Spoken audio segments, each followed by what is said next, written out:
Bienvenidos a este podcast del Grupo de Trabajo Claxo Migraciones Sur-Sur sobre discusiones teórico-metodológicas para el análisis de las migraciones. Aquí conoceremos las motivaciones, los caminos y los tránsitos de las investigadoras y los investigadores para la realización de sus trabajos. Hola, yo soy Bruno Miranda, trabajo en el Instituto de Investigaciones Sociales de la UNAM, la Universidad Nacional Autónoma de México. En el instituto desarrollo dos proyectos que tienen que ver con los tiempos de espera de personas migrantes y solicitantes de asilo en los espacios fronterizos de México, en especial desde Tapachula, en el espacio fronterizo con Guatemala al sur, y desde Tijuana, en el espacio fronterizo del norte con San Diego.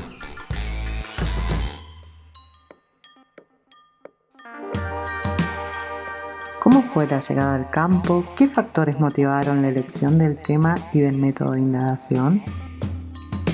Hasta ahora he realizado 3 trabajos de campo en la frontera norte, en la ciudad de Tijuana, donde he convivido, mantenido conversaciones y he dado seguimiento a jóvenes varones originarios de Haití, pero procedentes de países de Sudamérica, en especial Brasil y luego Chile.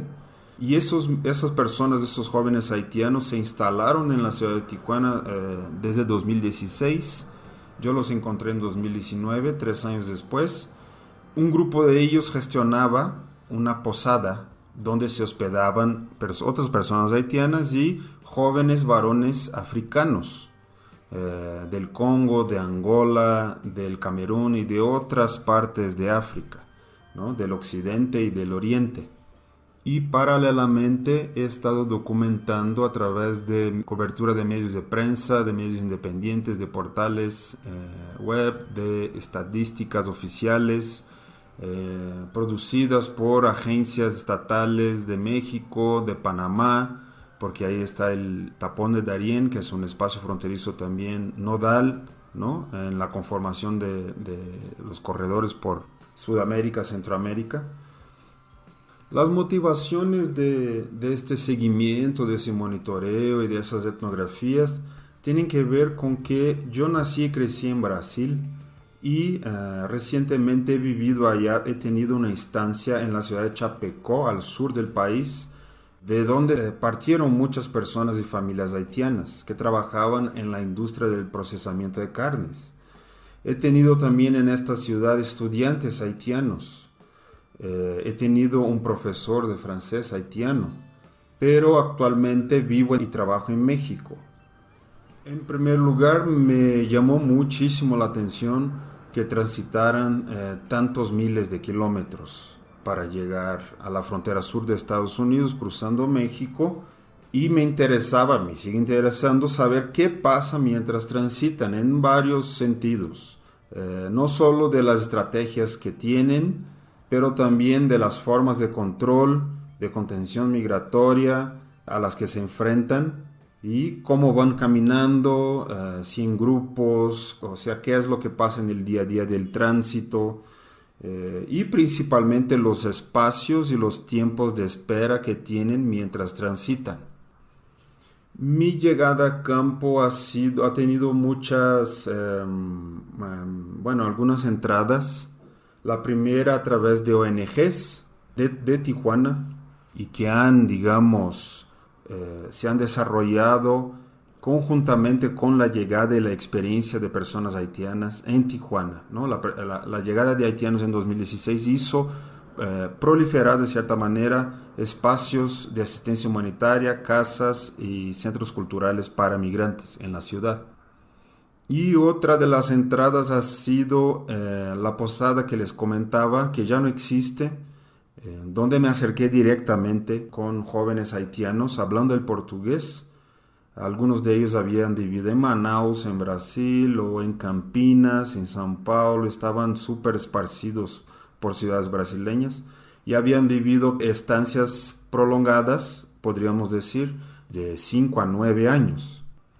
El acercamiento a jóvenes africanos sucedió de la misma forma. Me fui dando cuenta que no uno ni dos, sino varios de ellos habían vivido en ciudades brasileñas también por periodos tan prolongados como el de los haitianos, de 5 años para más. Vale decir que grupos de migrantes haitianos y africanos de varias partes de África caminan juntos al pasar por los corredores migratorios de estos desde ciudades de Brasil, de Chile, desde Ecuador, desde Colombia, viniendo directamente desde África, del continente africano o de países de Sudamérica, pero caminan juntos con personas de otros orígenes, cubanos, venezolanos, y al llegar a Centroamérica, pues personas de Honduras y de otras partes de Centroamérica. ¿Cuáles fueron los principales problemas o desafíos al escoger la técnica que usó en su trabajo? Bueno, en primer lugar, lo que me afectó directamente fue la pandemia, la imposibilidad de hacer trabajo de campo, la propuesta que tenía yo se centraba mucho en el trabajo etnográfico, en estar ahí, en estar presente, solo con estudiantes en espacios fronterizos de México, me refiero a Tijuana y a Tapachula. En ese entonces el proyecto de investigación que tenía yo y los pocos avances no ponían el proyecto como... El proyecto no estaba listo para una etnografía digital, porque las únicas personas africanas que conocía yo estaban encarceladas en ese entonces en centros de detención migratoria en Estados Unidos cuando se decretó la pandemia. O sea, esas personas estuvieron encarceladas por 1 año y medio. Y yo no había mantenido relaciones, no tenía relaciones con otras personas africanas que hubieran transitado y llegado a las fronteras mexicanas.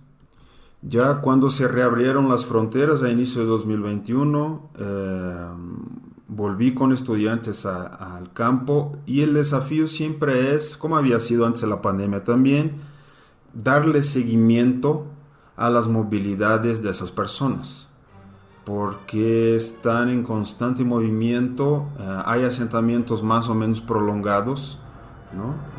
En México, en localidades fronterizas de México, pero suelen cruzar a Estados Unidos, eventualmente llegan a Canadá. La dificultad en darle seguimiento a esas personas tiene que ver con que cambian de celulares o los pierden o se les roban sus celulares. Muchas veces los correos no contestan cuando están en tránsito. En general, cuando son detenidos, tanto en México, en estaciones migratorias, que son centros de detención en México, y en centros de detención privadas en Estados Unidos, quedan incomunicados. Pero aún así hemos reconstruido algunas trayectorias que nos apuntan cuáles son los principales espacios fronterizos de espera en esos corredores migratorios que son súper largos y extendidos. Lo que me anima, por otro lado, es que he podido hacer trabajo de campo con estudiantes de licenciatura y de posgrado. Hemos hecho ejercicios de observación, practicado ejercicios de observación, hemos redactado varios diarios de campo, y la etnografía colectiva es algo del cual, he disfrutado muchísimo y los resultados también son siempre más ricos. Lo que complica aún más el trabajo etnográfico, porque en general desde otras disciplinas en las mismas ciencias sociales se piensa que la etnografía es puro cuento, ¿verdad? Mientras que pues demanda mucho laburo, mucho trabajo de planeación, mucho trabajo de sistematización, mucho trabajo de reflexividad y toma tiempo. Una buena etnografía toma tiempo.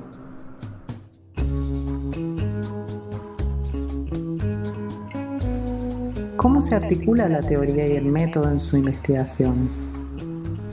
Bueno, en ese proyecto lo que me interesa es cómo gestionan sus marcadores de diferencia personas africanas y asiáticas en la espera. Es decir, cómo administran individual y colectivamente las lenguas que hablan, las religiones que profesan, para sustentarse en la espera, para reproducirse en la espera o para acotarla y terminarla.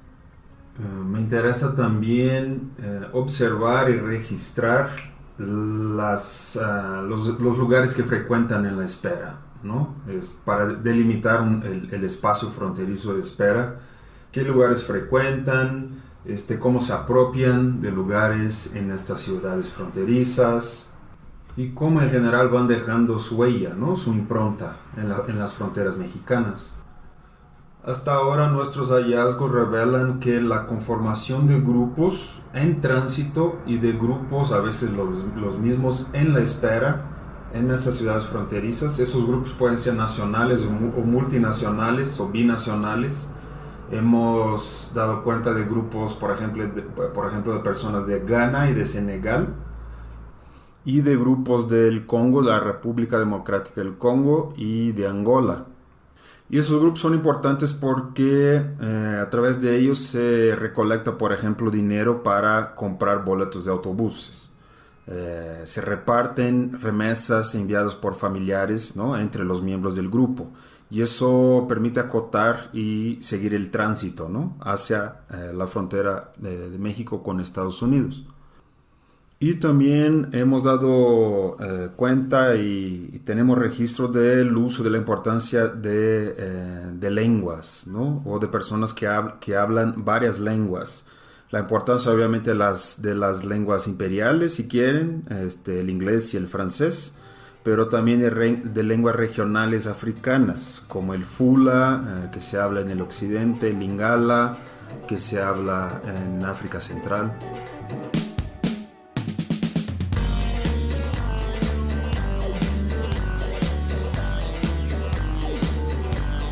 Muchas gracias por la invitación, me da mucho gusto colaborar con el podcast del GT Migración Sur-Sur. Un saludo a todas y a todos.